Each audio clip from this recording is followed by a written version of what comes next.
Everybody knows the spooky version. 100 English settlers on Roanoke Island vanish into thin air, and the only clue is one eerie word, Croatoan, carved into a wooden post. Aliens, ghosts, a curse, the whole campfire package. Here's the problem, that word isn't a ghost story, it's a forwarding address. Back up to 1587. Sir Walter Raleigh has a royal patent and a plan, a permanent family colony, men, women, and children, bound for fertile Chesapeake Bay. Raleigh naturally finances the whole thing and never sets foot in America once. The pilot, a Portuguese sailor named Simon Fernandez, gets them across the ocean and then refuses to take them any further, dumping about 115 colonists on Roanoke Island instead. It's a terrible spot.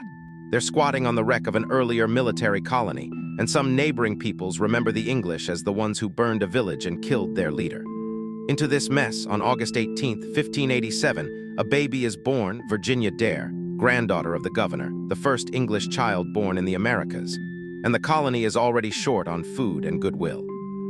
So they make a plan. They beg the governor, Virginia's grandfather, an artist and mapmaker named John White, to sail home for supplies. Before he goes, they agree on a code, and this is the whole episode. If we move somewhere, we'll carve the name of the place. And if we're driven out by danger, we'll add a cross. Destination if calm, cross if attacked. Remember that. White reaches England and walks straight into a national emergency. This is the worst possible moment in the entire century to need a transatlantic boat. England is bracing for invasion. King Philip of Spain is assembling the largest fleet Europe has ever seen, and in 1588 the Spanish Armada comes for Queen Elizabeth's island. When your country thinks it's about to be conquered, the Crown commandeers every seaworthy ship for the defense. White's relief voyage isn't delayed by ghosts or a curse. It's delayed by paperwork and a war he didn't start. There simply are no ships. The most loving grandfather in recorded history is stranded on the wrong side of an ocean. He tries anyway. In 1588, he scrapes together a small voyage, but the crews would rather go privateering than babysit a grandpa. They get attacked, robbed at sea, and limp back to England without ever reaching Roanoke. One delay stacks on another. 3 full years go by before John White can finally point a ship west again. He lands on August 18, 1590, and yes, that's Virginia Dare's 3rd birthday. The settlement is empty. But here's what the ghost story always skips, it's not ransacked. The houses have been carefully taken down, not smashed. A new defensive palisade has been built.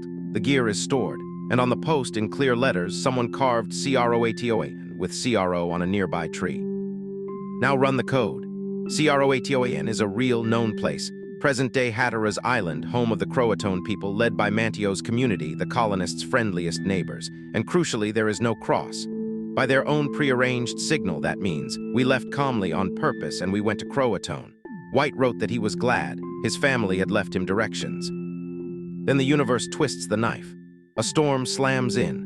White's ships can't make the 50-mile hop south to Hatteras. They lose anchors and a boat. The privateer captains refuse to risk it, and they drag him back to England before he can check. He dies years later, never knowing. The great mystery is really a message that was sent perfectly and never followed up on. So the real question was never, where did the bodies go? It's which community took them in. The best supported answer. The colonists assimilated, most likely with the Croatoan, possibly splitting with some heading inland. For generations afterward, coastal Algonquian people reported gray-eyed neighbors who spoke English words and remembered ancestors who could talk in a book. The explorer John Lawson recorded Hatteras Islanders who proudly claimed English ancestry. And these were sophisticated societies with their own politics. Mantio the ally, Wanchese the adversary, not a faceless force. Desperate Europeans likely survived because native people chose to take them in. The archaeology backs it up. English rings, gun parts, and a slate writing tablet turn up in native layers on Hatteras, while Site X, found under a patch hidden on White's own map, yields period English pottery inland. As for that unsolvable curse feeling, a lot of it was manufactured in 1937 by the Dare Stones, a pile of forged inscriptions sold for cash, not vanished, relocated.